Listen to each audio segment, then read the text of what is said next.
Oh, eto pa. Bakit nakakatakot ang judgment sa Seventh-day Adventists?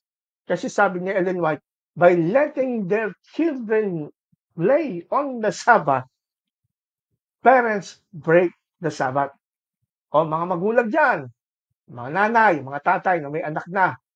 Ito sabi ni Ellen White, Review and Herald, September 19, 1854. Hindi ba nakakatakot yung judgment? Niloloko nyo lang sarili nyo. Dinideny nyo lang na nakakatakot. Parents, above everything, take care of your children upon the Sabbath. Do not suffer them violate God's holy day by playing in the house or out of doors. You may just as well break the Sabbath yourself as to let your children do it. And when you suffer your children to wander about and suffer them to play upon the Sabbath, God looks upon you as Sabbath breakers. Nako po. Sige, lokohin niyo pa yung sarili niyo na hindi nakakatakot ang judgment ng Adventist. Nakakatakot po. Ultimo mga parents, yung mga bata, hindi mo masuheto minsan yan eh. Naglalaro yan.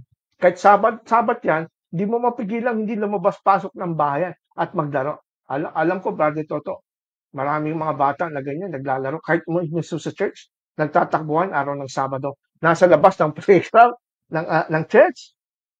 Ngayon, walang alam yung mga ibang Adventist na nagagalit sa atin, naninira. Hindi.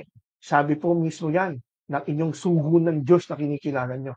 Na ang pagkamagulang ay pinayaan nila na ang kanilang mga anak ay palakad-lakad, naglalaro sa bahay o sa labas ng pintuan ng bahay at hinahayaan sila tuwing araw ng Sabat na sila ay maglalaro-laro lang habang Sabat.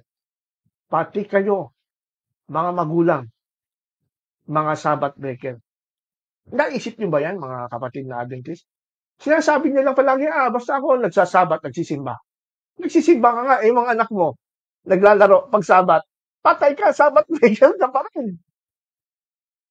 So, tanong, nakakatakot ba ang judgment sa Adventist? Yes.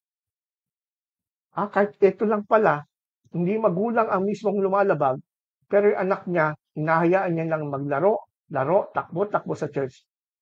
Pati parents, damay. You are Sabbath breakers kahit nasa loob ka pa ng simbahan 24 hours. Nakakatakot yan. So stop pretending that you are happy. Kaya walang happy Sabbath talaga sa inyong perfect. Walang talaga happy Sabbath. Sabi ng aking Pinos. Why Satan loves the Sabbath. Many believe that Satan hates the Sabbath, but he loves using it to confuse, divide, and burden people with false teachings. Legalism over grace 2. Distorting God's character 3. Division among believers 4. Shifting focus from Christ 5. Creating fear and control 6. Turning a blessing into a burden 7. False assurance of salvation 8. Obsession with the Sabbath seal 9. Fear-based Sunday law doctrine 10. Denying Christian freedom truth matters. Kasi hindi namamalayan ng mga Adventist, ito'y ginagamit ni Satan para ma-distract sila sa totoong mensahe na ang kaligtasan ay sa pamamagitan ng biyaya at pananampalataya lamang sa mahal na Panginoong Hesus.